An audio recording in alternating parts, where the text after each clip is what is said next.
जब भी संस्कृति या सभ्यता की बात करते हैं तो खासकर हमारा देश की अलग अलग संस्कृतियां हैं, अलग अलग सभ्यता है। शायद कुछ चीजें ऐसी हैं जो हमें आज के समय में शहरों में नजर नहीं आती, लेकिन वो संस्कृति आज भी हमारे दिल के साथ जुड़ी है। मेरे पीछे आप तस्वीरें देख सकते हैं जहाँ पर आप पानीपत की बीन पार्टी कही जाती है, यानी कि पौराणिक समय से जुड़ा है जो नृत्य चलता आ रहा है और अपनी जो वेशभूषा में यानी कि जो उस वक्त पहने जाती थी, या से हम कहें कि अपना जो पुराना विरसा संजोए हुए जो लोग हैं वो यहाँ पर पहुंचे और इन्हें बीन पार्टी कहा जाता है। और जिस तरीके से ये पुराने जो है इंस्ट्रूमेंट्स बजा रहे हैं, शायद ये आज के समय में नजर नहीं आता है। और जब भी हम बीन की बात करते हैं तो कहीं ना कहीं हमें सपेरों का याद आ जाता है, क्योंकि अक्सर हम जो है उन्हें ही कहते हैं। तो आप देख सकते हैं कि कितना खूबसूरत माहौल जो है इन्होंने यहाँ पर बनाया हुआ है और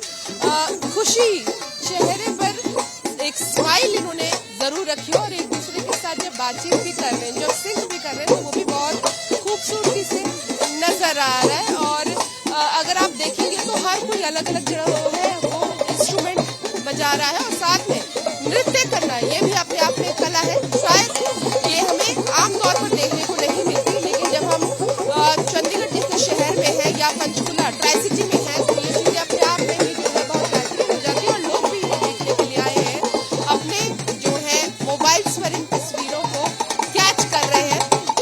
तो इन लोगों से ही जान लेते हैं कि आखिर कहाँ से आए और क्या है ये, कहाँ से आए हैं? पानीपत टिटाणा से जी। टिटाणा मेरा गांव है। कौन सी कला है ये और कहाँ, कितनी पुरानी है, कितना समय हो? ये जी हमारी पूर्वजी कला है।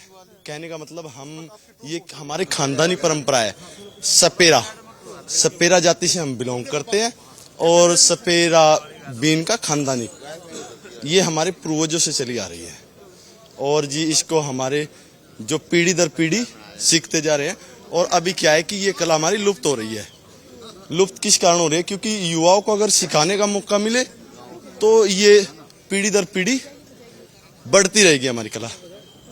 तो सरकार से भी यही आग्रह करेंगे कि युवाओं को मौका दे तो हमारी ये परंपराएं आगे, ताकि युवाओं में उत्साह हो। कितने साल पुरानी परंपरा है? क्योंकि जब हम देखते हैं आमतौर पर ये नजर नहीं आता। नहीं जी, ये तो जैसे कि हमारा जो जन्म है, सांप और सपेरा और बीन, जो सपेरा का जो चित्र है उसके साथ बीन अपने आप आती है। तो ये मान लो कि हमारे को किसी की दी, ये घास फूस का बाजा है। घास फूस जो जैसे घास फूसों को उनको जोड़कर ये एक कोई बनावटी नहीं है, ये सारी चीजें घास फूस से पैदा होती है। जो आपने पहरावा पहना है, उसे क्या कहते हैं? और गले में जो आपकी मालाएं हैं, ये जी रुद्राक्ष की तो माला है। और जो ये पहना हुआ ये हमारा खानदानी वर्ण है, खानदानी वेशभूषा, क्योंकि ये जोगिया कलर है। हम सपेरा नाथ जोगी, पंजाब में सपेरे को जोगी बोलते हैं, तो वैसे सपेरा है। तो ये हमारा जोगिया है और जोगी कलर है। तो लोग तो वैसे सांपों से बहुत डरते हैं, तो आप लोग यहाँ बजा रहे हैं, सांप तो नहीं आ जाएंगे? नहीं जी, वो सांप वाली धुन अलग होती है जी। और आप भी वैसे तो आना इम्पॉसिबल है, अगर आ जाएंगे तो हम सपेरे पकड़ लेंगे जी। आपको लगता है कि जो अभी नई पीढ़ी आ रही है वो जुड़ रही है इसके साथ? अगर मौका मिलता है तो जुड़ती रहेगी, अगर मौका नहीं मिलता तो फिर नहीं जुड़ पाएगी। अगर उनको मौका मिलता है तो जुड़ जाएगी हमारी नई पीढ़ियाँ, अगर मौका नहीं मिलेगा तो फिर नहीं जुड़ेगी। आप लोग गा भी रहे हैं, नृत्य भी कर रहे हैं, क्या कुछ गाते भी है?